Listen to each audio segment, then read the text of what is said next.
ചേച്ചിക്ക് വേറെ പണിയൊന്നുമില്ലേ? എപ്പോ നോക്കിയാലും ക്യാഷ് ക്യാഷ് ക്യാഷ്. കഴിഞ്ഞ ആഴ്ചയല്ലേ നോട്ട്ബുക്ക് വാങ്ങാൻ പണം തന്നത്? ഇതെന്താ ഇവിടെ പണം അച്ചടിക്കുകയാണോ?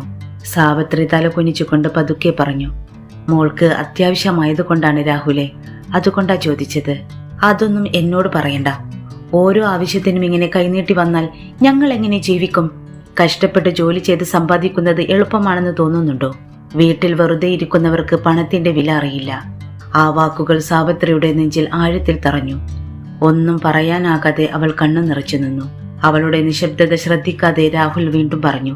ഇനി മുതൽ ഓരോ രൂപക്കും കണക്ക് വേണം ചേച്ചി. വിറക്കുന്ന ഹൃദയവുമായി സാവിത്രി പതുക്കെ തിരിഞ്ഞ് അടുക്കളയിലേക്ക് നടന്നു. അന്ന് ആ വലിയ തറവാട് വീടിന് പുറത്ത് പുലർച്ചെയുടെ ഇളങ്കാറ്റ് വീശിയടിക്കുമ്പോഴും അകത്തെ വിശാലമായ അടുക്കളയിൽ ചൂടിന്റെയും പുകയുടെയും ലോകമായിരുന്നു. വീടിന്റെ മുൻവശം പലപ്പോഴും ആളുകളുടെ തിരക്കുകളും വാഹനങ്ങളുടെ ശബ്ദങ്ങളും കൊണ്ട് മുഖരിതമാകുമായിരുന്നു. എന്നാൽ ആ കുടുംബത്തിന്റെ യഥാർത്ഥ സ്പന്ദനം ഒതുങ്ങി നിന്നിരുന്നത് ആ അടുക്കളക്കുള്ളിലായിരുന്നു. അവിടെ പുകയുന്ന അടുപ്പിന് മുന്നിൽ തളർന്ന ശരീരത്തോടും അതിലേറെ ഭാരമുള്ള മനസ്സോടും കൂടി സാവിത്രി നിൽപ്പുണ്ടായിരുന്നു. പെട്ടെന്നൊരു ദിവസമുണ്ടായ ഭർത്താവിന്റെ അപ്രതീക്ഷിത വിയോഗം ആ വീടിന്റെ അടിത്തറ തന്നെ ഇളക്കി മറിച്ചിരുന്നു. ആ ആഘാതത്തിൽ നിന്ന് ആ കുടുംബം ഇനിയും പൂർണ്ണമായി മുക്തരായിരുന്നില്ല. ഭർത്താവ് ഒപ്പമുണ്ടായിരുന്ന കാലത്ത് ആ വീടിന്റെ കൽപ്പടവുകളിൽ സന്തോഷവും ചിരിയും നിറഞ്ഞു നിന്നിരുന്നു.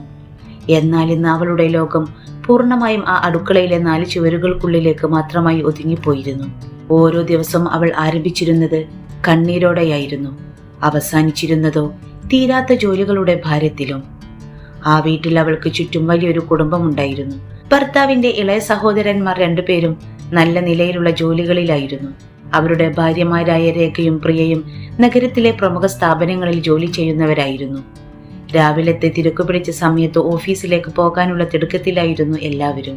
ആ സമയത്ത് വീടിന്റെ വരാന്തകളിലും മുറികളിലും നിറയുന്ന ബഹളം ഒടുവിൽ എത്തിച്ചേരുന്നത് അടുക്കളയിലേക്കായിരുന്നു. രാവിലത്തെ ചൂടുള്ള ചായയും പ്രഭാത ഭക്ഷണവും ഒരുക്കുന്ന തിരക്കിനിടയിലാണ് രേഖയും പ്രിയയും ഓഫീസിലേക്ക് പോകാൻ തയ്യാറായി അടുക്കളയിലേക്ക് വന്നത്.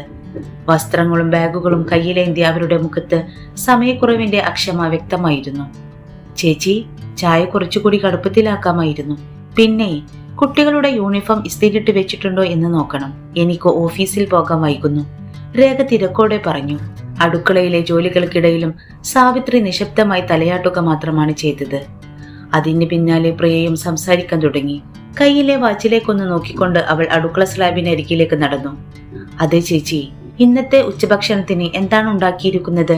പിന്നെ ഇന്നലെ പലചരക്ക് വാങ്ങിയതിന്റെ കണക്ക് ഞാൻ നോക്കാൻ വെച്ചിരുന്നു. ഓരോന്നിനും ഇത്രയധികം പണം ചെലവായാൽ പിന്നെ ഞങ്ങൾ എങ്ങനെയാ ജീവിക്കുക? വീട്ടിൽ വെറുതെ ഇരിക്കുന്നവരെ നോക്കാൻ ഞങ്ങൾ ഒരുപാട് കഷ്ടപ്പെട്ട് ജോലി ചെയ്യേണ്ടി വരുന്നുണ്ട്. പ്രിയയുടെ വാക്കുകളിൽ കുറ്റപ്പെടുത്തലിന്റെ മൂർച്ച പ്രകടമായിരുന്നു. ആ വാക്കുകൾ സാവിത്രിയുടെ നെഞ്ചിൽ മൂർച്ചയുള്ള മുള്ളുകൾ പോലെ തറഞ്ഞു കയറി. മറുപടിയൊന്നും പറയാതെ അവൾ തലകുനിച്ച് കണ്ണുകൾ തുടച്ചു.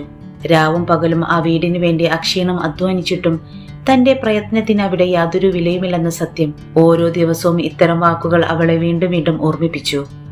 അടുക്കളയിലെ പാത്രങ്ങളുടെ ശബ്ദങ്ങൾക്കിടയിൽ അവളുടെ തേങ്ങലുകൾ ആരും കേട്ടില്ല. സ്വന്തം ഭർത്താവിന്റെ വീട്ടിൽ ഒരു അന്യയെ പോലെ ചോദിക്കാനും പറയാനുമുള്ള അവകാശം പോലും നഷ്ടപ്പെട്ട അവസ്ഥയിൽ ജീവിക്കേണ്ടി വന്നത് അവളുടെ ആത്മാവിനെ ഓരോ നിമിഷവും നീട്ടിക്കൊണ്ടിരുന്നു. എങ്കിലും ആരും കാണാതെ കണ്ണീർ ഒളിപ്പിച്ച് അടുത്ത ജോലിയിലേക്ക് അവൾ വീണ്ടും കൈകൾ നീട്ടി.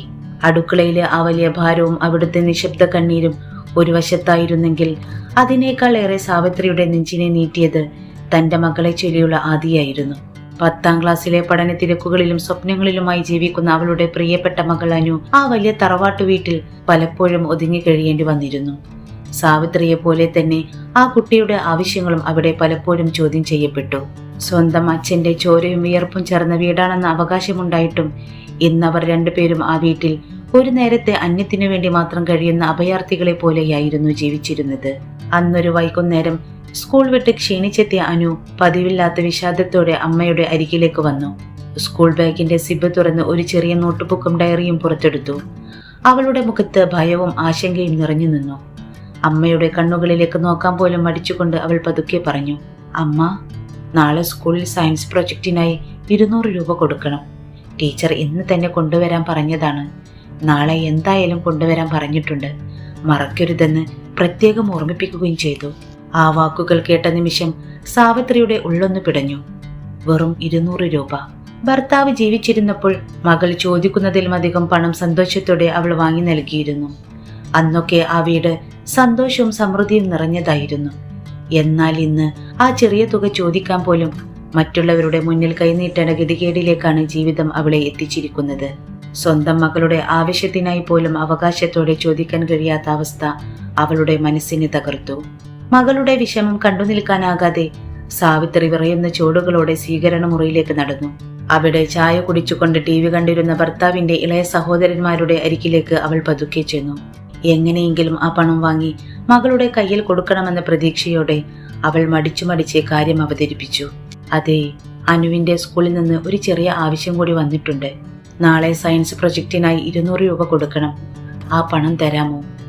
ആ ചോദ്യം കേട്ടതും ഇളയ സഹോദരൻ കയ്യിലുണ്ടായിരുന്ന ഫോൺ സോഫയിലേക്ക് വെച്ചു. അവന്റെ മുഖത്ത് അനിഷ്ടം വ്യക്തമായി തെളിഞ്ഞു. ഇതിപ്പോൾ എപ്പോഴും ചോദിക്കാൻ തുടങ്ങിയല്ലോ ചേച്ചി. കഴിഞ്ഞ ആഴ്ചയല്ലേ നോട്ട്ബുക്ക് വാങ്ങാൻ പണം തന്നത്? ഇതെന്താ ഇവിടെ അച്ചടിപ്പണം കിടക്കുന്നതാണോ? ഒന്നിനും ഒരു കണക്കുമില്ല. ഓരോ ആവശ്യത്തിനും ഇങ്ങനെ ക്യാഷ് ചോദിച്ചു വന്നാൽ ഞങ്ങൾ പുറത്തുപോയി കഷ്ടപ്പെട്ട് പണിയെടുക്കുന്നത് എന്തിനാ? ആ വാക്കുകൾ സാവിത്രിയുടെ മുഖത്ത് അടിയേറ്റതുപോലെ തോന്നി. മറുപടിയൊന്നും പറയാനാകാതെ അവൾ തലകുനിച്ചു നിന്നു. അപ്പോഴാണ് അടുത്തിരുന്ന മുത്തശ്ശി വടിയൊന്ന് എഴുന്നേറ്റ് വന്നത്.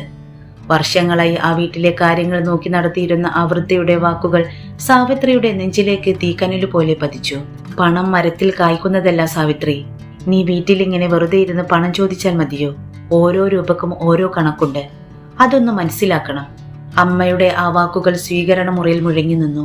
ആ അപമാനം താങ്ങാനാകാതെ സാവിത്രിയുടെ കണ്ണുകൾ നിറഞ്ഞൊഴുകി. സ്വന്തം ഭർത്താവിന്റെ വീട്ടിൽ തന്നെ ഓരോ ചെറിയ ആവശ്യത്തിനും മറ്റുള്ളവരുടെ മുന്നിൽ കൈനീട്ടേണ്ടി വരുന്ന അവസ്ഥ അവളുടെ ശ്വാസം മുട്ടിച്ചു. അതെല്ലാം കേട്ട് കണ്ണു നിറഞ്ഞുകൊണ്ട് മുറിയുടെ ഒരു മൂലയിൽ നിന്നിരുന്ന അനു ഓടിയെത്തി അമ്മയുടെ വിറക്കുന്ന കൈകളിൽ മുറുകെ പിടിച്ചു. ചെറിയച്ഛന്റെയും മുത്തശ്ശിയുടെയും വാക്കുകൾ ആ കൊച്ചു പെൺകുട്ടിയുടെ ഹൃദയത്തെ ആഴത്തിൽ മുറിവേൽപ്പിച്ചിരുന്നു. വെറും 200 രൂപയ്ക്ക് വേണ്ടി പോലും തന്റെ അമ്മ ഇങ്ങനെ അപമാനിക്കപ്പെടേണ്ടി വന്ന കാഴ്ച അവളുടെ മനസ്സിൽ ഒരിക്കലും മായാത്ത മുറിവായി പതിഞ്ഞു. ആ നിമിഷം തന്നെ അവൾ ഒരു ഉറച്ച തീരുമാനമെടുത്തു. മറ്റുള്ളവരുടെ പണത്തിനും കണക്കിനും മുന്നിൽ ഇനി ഒരിക്കലും തന്റെ അമ്മ തലകുനിച്ച് നിൽക്കേണ്ടി വരരുത്. എന്ത് വില കൊടുത്തും അമ്മയെ ഈ അവസ്ഥയിൽ നിന്ന് കരകയറ്റണമെന്ന് അവൾ മനസ്സിലുറപ്പിച്ചു. അതൊരു ദിവസത്തെ മാത്രം സംഭവമോ യാദൃശ്ചികമായി ഉണ്ടായ ഒരു ചെറിയ തെറ്റിദ്ധാരണയോ ആയിരുന്നില്ല. മറിച്ച് ആ വലിയ തറവാട്ടു വീട്ടിൽ സാവിത്രി ഓരോ ദിവസവും അനുഭവിച്ചു കൊണ്ടിരുന്ന ജീവിതത്തിന്റെ നേർക്കാഴ്ചയായിരുന്നു അത്. അവൾക്ക് ഓരോ പ്രഭാതവും ഉദിച്ചിരുന്നത് പുതിയൊരു വിചാരണയോടെയായിരുന്നു. അപമാനങ്ങളും കുറ്റപ്പെടുത്തലുകളും ആ വീട്ടിലെ സ്വീകരണ മുറിയിൽ ഒരു പതിവ് ചടങ്ങ് പോലെ ആവർത്തിക്കപ്പെട്ടു. പണത്തിന്റെ മൂല്യവും സ്വന്തമായി വരുമാനമില്ലാത്ത ഒരാളുടെ നിസ്സഹായാവസ്ഥയും സാവിത്രിയെ ബോധ്യപ്പെടുത്താൻ ആ വീട്ടിൽ പ്രത്യേക അവസരങ്ങളൊന്നും ആവശ്യമുണ്ടായിരുന്നില്ല. അന്നൊരു അവധി ദിവസത്തിന് ശേഷമുള്ള വൈകുന്നേരം സ്വീകരണ മുറിയിൽ ഇളയ സഹോദരന്മാരും അവരുടെ ഭാര്യമാരായ രേഖയും പ്രിയയും സോഫയിലിരുന്ന് ചായ കുടിക്കുകയായിരുന്നു. ഓഫീസിലെ പുതിയ വിശേഷങ്ങളും അടുത്തിടെ വാങ്ങിയ സാധനങ്ങളെക്കുറിച്ചുള്ള സന്തോഷവും അവർ പരസ്പരം പങ്കുവെക്കുകയായിരുന്നു. ആ സമയത്താണ് സാവിത്രി 2 ഗ്ലാസ് ചായയുമായി അവിടേക്ക് എത്തിയത്. ചായ മേശപ്പുറത്ത് വെച്ച് നിശബ്ദമായി മടങ്ങാൻ അവൾ ശ്രമിച്ചെങ്കിലും രേഖ അവളെ തടഞ്ഞു. കയ്യിലുണ്ടായിരുന്ന കണക്ക് പുസ്തകവും ബില്ലുകളും മേശപ്പുറത്തേക്ക് ഇട്ടുകൊണ്ട് രേഖ കടുപ്പമുള്ള സ്വരത്തിൽ പറഞ്ഞു, ചേച്ചി, ഈ മാസത്തെ ചിലവുകളുടെ കണക്ക് ഞാൻ നോക്കി. നമ്മൾ കരുതിയതിലും എത്രയോ അധികം പണമാണ് അടുക്കളക്കായി മാത്രം ചെലവായത്. രാവിലെ മുതൽ രാത്രി വരെ വീട്ടിലിരുന്ന് ജോലി ചെയ്യാതെ ജീവിക്കുന്നവർക്ക് വേണ്ടി ഇത്രയും പണം ചെലവാക്കാൻ ഞങ്ങൾ പുറത്തുപോയി എത്ര കഷ്ടപ്പെട്ടാണ് ജോലി ചെയ്യുന്നത് എന്ന് ചേച്ചിക്കറിയാമോ? ഞങ്ങളുടെ വിയർപ്പിന്റെ വിലയാണ് ഈ അടുക്കളയിൽ പാഴാകുന്നത്. ആ വാക്കുകൾ സാവിത്രിയുടെ ഹൃദയത്തിൽ ആഴത്തിൽ മുറിവേൽപ്പിച്ചു. അതിന് ആക്കം കൂട്ടിക്കൊണ്ട് പ്രിയയും എഴുന്നേറ്റ് അവളുടെ അരികിലേക്ക് വന്നു. സ്വന്തമായി 1 രൂപ പോലും സമ്പാദിക്കാത്തവർക്ക് പണത്തിന്റെ വിലയും കഷ്ടപ്പാടും എങ്ങനെ മനസ്സിലാകാനാണ് ചേച്ചി? നാളെ മുതൽ പലചരക്ക് വാങ്ങാനുള്ള പണം ഞങ്ങൾ കൃത്യമായി കണക്കാക്കി തരാം. ആ തുകക്കുള്ളിൽ എല്ലാ കാര്യങ്ങളും നടത്തണം. തോന്നിയതുപോലെ പണം ചിലവാക്കാൻ ഇവിടെ ആരും സമ്മതിക്കില്ല. ആ സമയത്ത് സ്വീകരണ മുറിയുടെ ഒരു മൂലയിൽ വടിയൂന്നിയിരിക്കുകയായിരുന്ന മുത്തശ്ശിയും സംഭാഷണത്തിലേക്ക് ഇടപെട്ടു. ഒരു നിമിഷം പോലും ആലോചിക്കാതെ കുടുംബത്തിലെ മുതിർന്ന ആളെന്ന അധികാരത്തോടെ അവർ പറഞ്ഞു, രേഖ പറഞ്ഞത് ശരിയാണ്. സ്വന്തമായി 1 രൂപ പോലും സമ്പാദിക്കാത്തവർക്ക് മറ്റുള്ളവരുടെ കഷ്ടപ്പാട് മനസ്സിലാകില്ല. രാവിലെ എഴുന്നേറ്റ് ജോലിക്ക് പോകുന്നവരുടെ പ്രയത്നത്തിന്റെ വില എല്ലാവരും അറിയണം. ഇനിയും ഇങ്ങനെ മുന്നോട്ടു പോയാൽ ഈ വീടിന്റെ കാര്യവും കഷ്ടത്തിലാകും. അമ്മയുടെയും അനിയത്തിമാരുടെയും വാക്കുകൾ സാവിത്രിയുടെ നെഞ്ചിലേക്ക് ചുട്ടുകൊള്ളുന്ന തീക്കനല് പോലെ പതിച്ചു. ഭർത്താവിനെ നഷ്ടപ്പെട്ട് തകർന്നുപോയ ഒരു സ്ത്രീയുടെ ആത്മാഭിമാനത്തെയാണ് അവർ ഓരോ വാക്കുകൊണ്ട് മുറിവേൽപ്പിച്ചു കൊണ്ടിരുന്നത്. ആരുടെയും മുഖത്തേക്ക് നോക്കാൻ കഴിയാതെ സാവിത്രി കണ്ണു നിറയാതിരിക്കാൻ വിറക്കുന്ന വിരലുകൾ കൊണ്ട് കണ്ണുകൾ തുടച്ചു. ഒന്നും മിണ്ടാതെ തലകുനിച്ച് ആ അപമാനങ്ങളെല്ലാം അവൾ ഉള്ളിലൊതുക്കി. അന്ന് അവൾക്കു വേണ്ടി ശബ്ദമുയർത്താൻ അവിടെ ആരുമുണ്ടായിരുന്നില്ല. അപ്പോഴാണ് സ്കൂൾ ബാഗ് തോളിലേറ്റി അനു സ്വീകരണ മുറിയിലേക്ക് കയറി വന്നത്. അമ്മയുടെ മുഖത്തെ വേദനയും ചുറ്റുമുള്ളവർ ചേർന്ന് അവളെ അപമാനിക്കുന്ന കാഴ്ചയും ആ കൊച്ചു പെൺകുട്ടി വ്യക്തമായി കണ്ടു. അടുക്കളയിലും വീടിന്റെ ഓരോ കോണിലും ഒതുങ്ങി നിന്ന് അമ്മ അനുഭവിച്ച എല്ലാ കണ്ണീരിന്റെയും ഭാരം ഒരൊറ്റ നിമിഷം കൊണ്ട് അവളുടെ മനസ്സിലേക്ക് ഒഴുകിയെത്തി. അത് കണ്ടു നിൽക്കാൻ അനുവിന് കഴിഞ്ഞില്ല. ഉള്ളിലെ സങ്കടവും പ്രതിഷേധവും അടക്കാനാകാതെ അവൾ തോളിലുണ്ടായിരുന്ന ബാഗ് നിലത്തേക്ക് വെച്ചു. പിന്നെ ഒറ്റ കുതിപ്പിന് അമ്മയുടെ അരികിലെത്തി.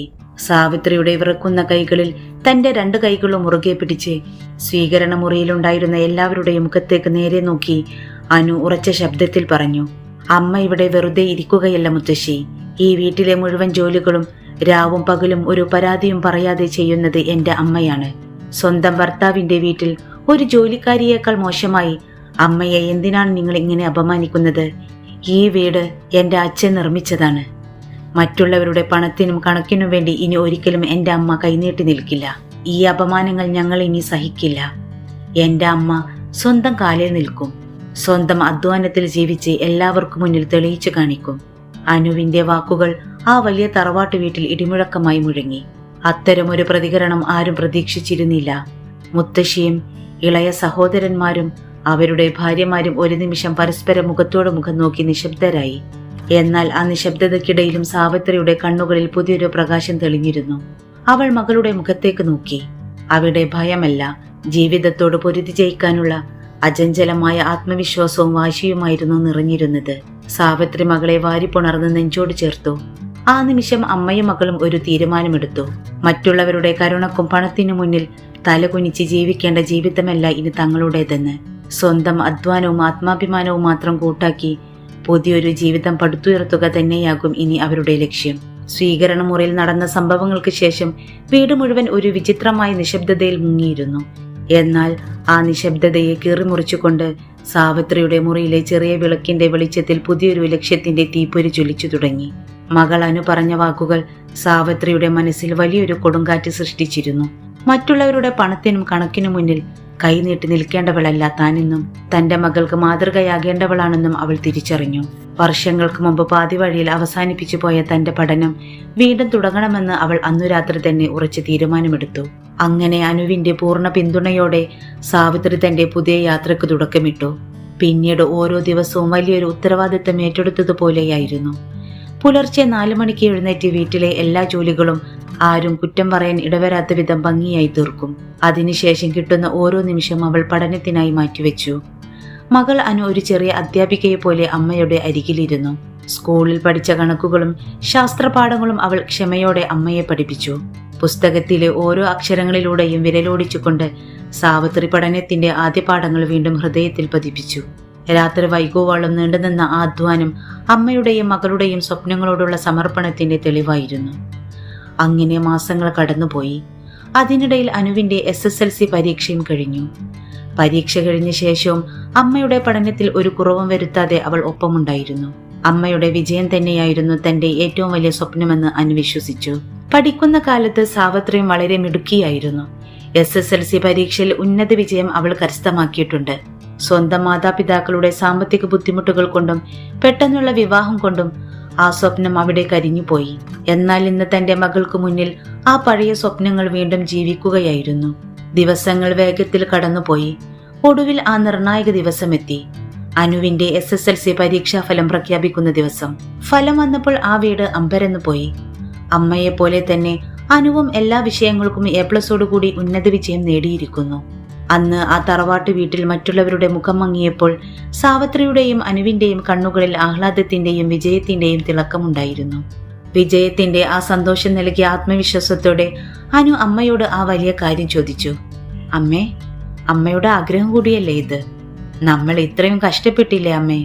ഇനി അമ്മയും എന്റെ കൂടെ +2 പഠിക്കാൻ ചേരണം. നമുക്ക് ഒന്നിച്ച് ക്ലാസ്സിൽ പോകാം.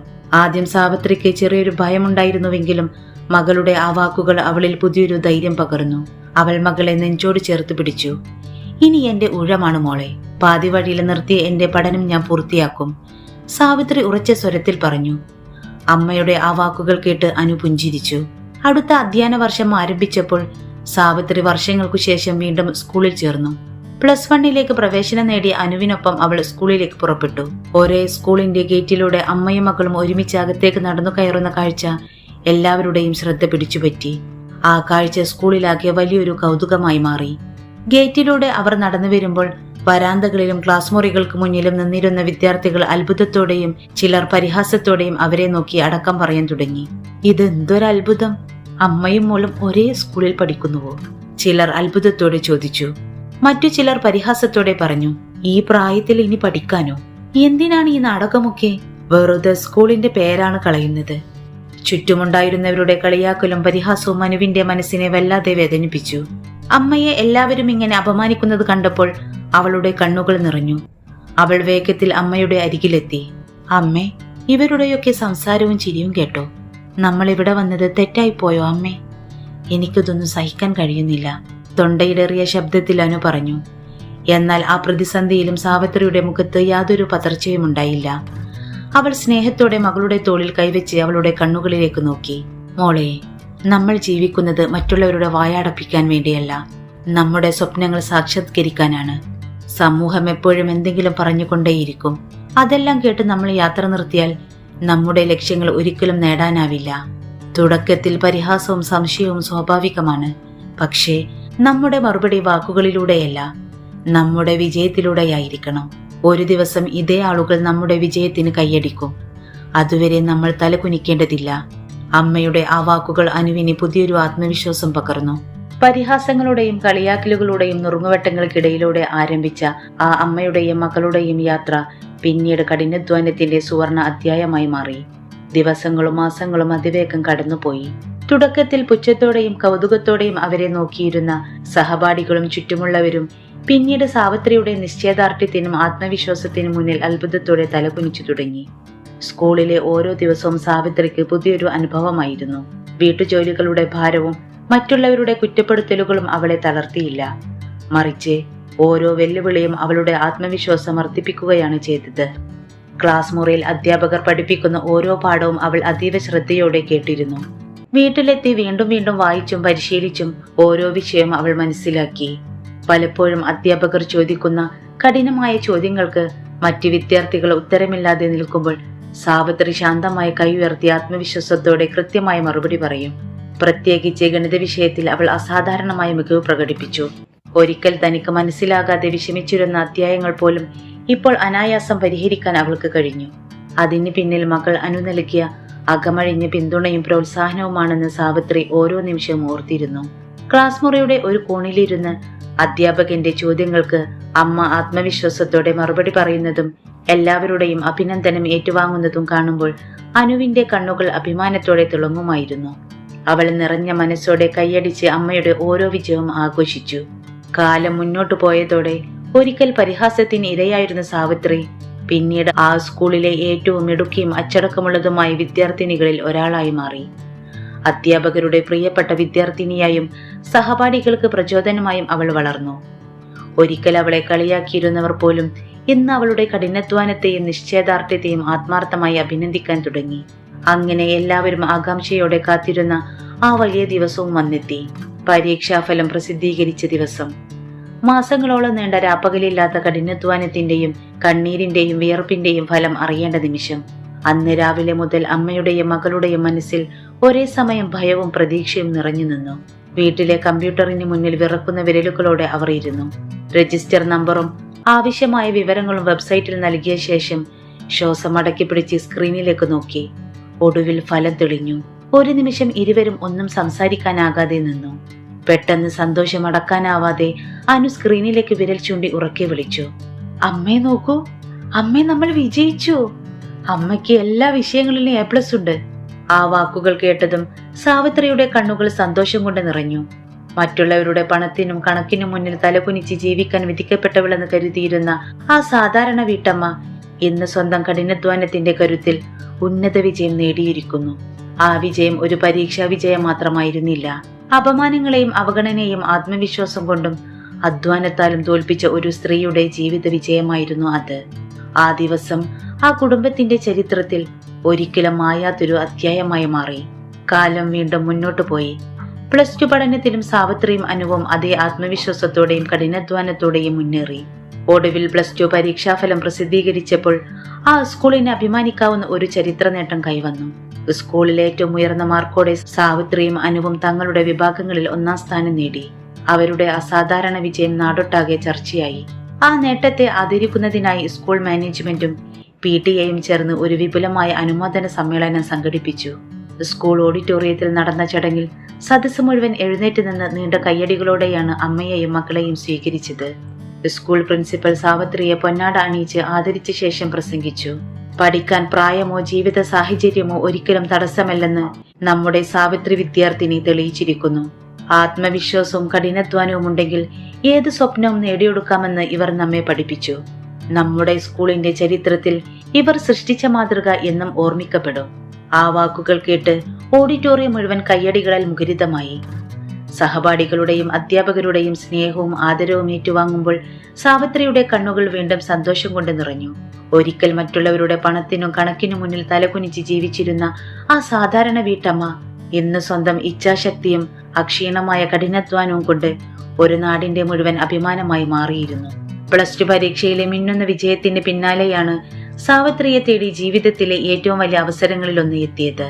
അവളുടെ കഠിനാധ്വാനവും അർപ്പണബോധവും നേരിട്ട് കണ്ടറിഞ്ഞ സ്കൂൾ പ്രിൻസിപ്പലും മാനേജ്മെന്റും സാവിത്രിക്ക് ഒരു കൈത്താങ്ങാകാൻ തീരുമാനിച്ചു. സ്കൂൾ ഓഫീസിൽ താൽക്കാലിക ക്ലർക്കായി ജോലി ചെയ്യാനുള്ള അവസരവും ഡിസ്റ്റൻസ് എഡ്യൂക്കേഷനിലൂടെ ഡിഗ്രി പഠനം തുടരുന്നതിനുള്ള എല്ലാ പിന്തുണയും അവർ ഉറപ്പു നൽകി. ഒരു കാലത്ത് മറ്റുള്ളവരുടെ മുന്നിൽ കൈനീട്ടി നിൽക്കേണ്ടി വന്ന സാവിത്രിക്ക് സ്വന്തം കാലിൽ ഉറച്ചു നിൽക്കാനുള്ള സുവർണാവസരമായിരുന്നു അത്. ഒരു നിമിഷം പോലും മടിക്കാതെ അവൾ ആ അവസരം സന്തോഷത്തോടെ സ്വീകരിച്ചു. അങ്ങനെ സ്കൂളിലെ ആദ്യത്തെ ജോലി ദിനം വിജയകരമായി പൂർത്തിയാക്കി. വൈകുന്നേരം നിയമന ഉത്തരവും ഡിഗ്രി പഠനത്തിലുള്ള പുസ്തകങ്ങളും കയ്യിൽ പിടിച്ച് സാവിത്രി തറവാട്ടു വീട്ടിലേക്ക് കയറി വന്നു. അവളുടെ കയ്യിലുണ്ടായിരുന്ന ഔദ്യോഗിക ഫയലുകളും പുതിയ പുസ്തകങ്ങളും കണ്ട നിമിഷം രാഹുലിന്റെയും രേഖയുടെയും പ്രിയയുടെയും മുഖത്ത് അത്ഭുതവും അവിശ്വാസവും നിറഞ്ഞു. ഇതുവരെ അടുക്കളയിലും വീട്ടിലെ 4 ചുവരുകൾക്കുള്ളിലും മാത്രം ഒതുങ്ങിയിരുന്ന സാവിത്രിയുടെ കയ്യിൽ ഇപ്പോൾ ജോലി സംബന്ധമായ രേഖകൾ കാണുന്നത് അവരെ അമ്പരപ്പിച്ചു. ആ അത്ഭുതം പെട്ടെന്ന് പരിഹാസത്തിന് വഴിമാറി. ഇതെന്താ ചേച്ചിയുടെ കയ്യിൽ? സ്കൂളിൽ ജോലി കിട്ടിയോ? ഒരു +2 പാസ്സായതിന്റെ പേരിൽ ഇത്ര വലിയ ഉദ്യോഗസ്ഥയായെന്നാണോ വിചാരം? ഇത്രയും കാലം അടുക്കളയിൽ നിന്നിരുന്ന ഒരാൾ പെട്ടെന്ന് ഓഫീസിൽ കയറി ജോലി ചെയ്യാൻ പോകുന്നു. കേൾക്കുമ്പോൾ തന്നെ ചിരി വരുന്നു. രേഖയുടെ വാക്കുകൾ അവസാനിക്കുന്നതിന് മുമ്പ് രാഹുലും ചിരിച്ചുകൊണ്ട് പറഞ്ഞു, അത് തന്നെ, +2 പാസ്സായി ഉടനെ തന്നെ ജോലി കിട്ടിയെന്നൊക്കെ കേൾക്കുമ്പോൾ വിശ്വസിക്കാനേ പറ്റുന്നില്ല. ഇത്രയും യോഗ്യതയുള്ള ആളുകൾ ഉണ്ടായിട്ടും മാനേജ്മെന്റ് ചേച്ചിയെ തന്നെയാണോ തിരഞ്ഞെടുത്തത്? പിന്നെ നിങ്ങൾ ഇങ്ങനെ ജോലിക്ക് പോയാൽ ഈ വീട്ടിലെ അടുക്കളയും ബാക്കിയുള്ള കാര്യങ്ങളും ഇനി ആര് നോക്കും? അവരുടെ സംസാരം കേട്ട് പ്രിയയും പരിഹാസത്തോടെ കൂട്ടിച്ചേർത്തു. ഈ പ്രായത്തിലും പഠിക്കുന്നത് നല്ല കാര്യം തന്നെയാണ്. പക്ഷേ അതിന്റെ പേരിൽ വീട്ടിലെ ഉത്തരവാദിത്തങ്ങൾ മറന്ന് ജോലിക്ക് പോകുന്നതൊക്കെ ശരിയാണോ? ആളുകൾ എന്ത് പറയുമെന്നെങ്കിലും ചിന്തിക്കേണ്ടേ? അവരുടെ വാക്കുകളിൽ പഴയതുപോലെ സാവിത്രിയെ തളർത്താനുള്ള ശ്രമം വ്യക്തമായിരുന്നു. എന്നാൽ അന്ന് അവരുടെ മുന്നിൽ നിന്നിരുന്നത് പഴയ സാവിത്രിയായിരുന്നില്ല. പരിഹാസങ്ങൾ കേട്ട് കണ്ണു നിറച്ച് തലകുനിക്കുന്ന ആ സ്ത്രീയെ അവർക്ക് കാണാനായില്ല. പകരം മുഖത്ത് ആത്മവിശ്വാസത്തിന്റെ പ്രകാശവും കണ്ണുകളിൽ ഉറച്ച തീരുമാനവും നിറഞ്ഞ ഒരു പുതിയ സാവിത്രിയായിരുന്നു അവരുടെ മുന്നിൽ നിന്നിരുന്നത്. സാവിത്രി തന്റെ അരികിൽ നിന്നിരുന്ന അനുവിന്റെ കൈ മുറുകെ പിടിച്ചു. പിന്നെ ശാന്തവും ഉറച്ചതുമായ ശബ്ദത്തിൽ അവരോട് പറഞ്ഞു, രാഹുലേ, മറ്റുള്ളവരുടെ കരുണയിലും ആശ്രയത്തിലും ജീവിച്ചിരുന്ന കാലം എന്നെ കഴിഞ്ഞുപോയി. അടുക്കളയിലെ 4 ചുവരുകൾക്കുള്ളിൽ മാത്രം ഒതുങ്ങേണ്ടവളല്ല ഞാനെന്ന് എന്റെ ജീവിതം കൊണ്ട് ഞാൻ തെളിയിച്ചു. എനിക്കും എന്റെ മകൾക്കും സ്വപ്നങ്ങളുണ്ട്. ആ സ്വപ്നങ്ങൾ സാക്ഷാത്കരിക്കാൻ ഞങ്ങൾ സ്വന്തമായി ഒരു വഴി കണ്ടെത്തിയിരിക്കുന്നു. ഇനി ഈ വീട്ടിലെ കുറ്റപ്പെടുത്തലുകളും അപമാനങ്ങളും സഹിച്ച് ജീവിക്കാൻ ഞങ്ങൾ തയ്യാറല്ല. ഞങ്ങൾ മറ്റൊരു വീട്ടിലേക്ക് മാറുകയാണ്. എന്റെ ജോലിയും പഠനവും എന്റെ മകളുടെ ഭാവിയും ഇതൊക്കെയാണ് ഇനി എന്റെ ലോകം. സ്വന്തം അധ്വാനത്തിൽ സമ്പാദിച്ച് ആരുടെയും മുന്നിൽ തലകുനിക്കാതെ അഭിമാനത്തോടെ ജീവിക്കാനാണ് ഇനി ഞങ്ങളുടെ തീരുമാനം. സാവിത്രിയുടെ വാക്കുകളിലെ ആത്മവിശ്വാസവും ഉറച്ച തീരുമാനവും കേട്ട് രാഹുലും രേഖയും പ്രിയയും ഒരു നിമിഷം നിശബ്ദരായി. അവർക്ക് മറുപടി പറയാൻ വാക്കുകൾ ഉണ്ടായിരുന്നില്ല. ഒരു കാലത്ത് മറ്റുള്ളവരുടെ ഓരോ കുറ്റപ്പെടുത്തലിനു മുന്നിൽ തകർന്നു പോയിരുന്ന ആ സ്ത്രീ ഇന്ന് ആത്മാഭിമാനത്തിന്റെ കരുത്തിൽ തലയുയർത്തി നിൽക്കുകയായിരുന്നു. ആ നിമിഷത്തിൽ തോറ്റത് സാവിത്രിയല്ലായിരുന്നു. അവളെ വർഷങ്ങളോളം ചെറുതാക്കി കാണാനും അടിച്ചമർത്താനും ശ്രമിച്ചവരുടെ അഹങ്കാരമായിരുന്നു. അനുവിന്റെ കൈ മുറുകെ പിടിച്ച് പുതിയ സ്വപ്നങ്ങളിലേക്കും പുതിയ ജീവിതത്തിലേക്കും സാവിത്രി മുന്നോട്ട് നടന്നു. സ്വന്തം അധ്വാനവും ആത്മവിശ്വാസവും കൊണ്ട് ജീവിതം മാറ്റിയെഴുതാൻ കഴിയുമെന്ന് തെളിയിച്ച ആ അമ്മ നാടിനാകെ പ്രചോദനമായി മാറുകയായിരുന്നു. പ്രിയമുള്ളവരെ, മറ്റുള്ളവരുടെ പണത്തിനും കണക്കിനും മുന്നിൽ തലകുനിച്ചു നിന്ന ഒരു സാധാരണ അമ്മ ആത്മവിശ്വാസവും കഠിനാധ്വാനവും കൊണ്ട് ജീവിതം മാറ്റിമറിച്ച പ്രചോദനാത്മകമായ കഥയാണ് സാവിത്രിയുടേത്. പ്രായമോ സാഹചര്യങ്ങളോ ഒരിക്കലും സ്വപ്നങ്ങൾക്ക് തടസ്സമല്ലെന്ന് അവൾ തന്റെ ജീവിതത്തിലൂടെ തെളിയിച്ചു. ഈ കഥ നിങ്ങൾക്ക് ഇഷ്ടപ്പെട്ടെങ്കിൽ വീഡിയോ ലൈക്ക് ചെയ്യാനും നിങ്ങളുടെ അഭിപ്രായങ്ങൾ കമന്റ് ചെയ്യാനും മറക്കരുത്.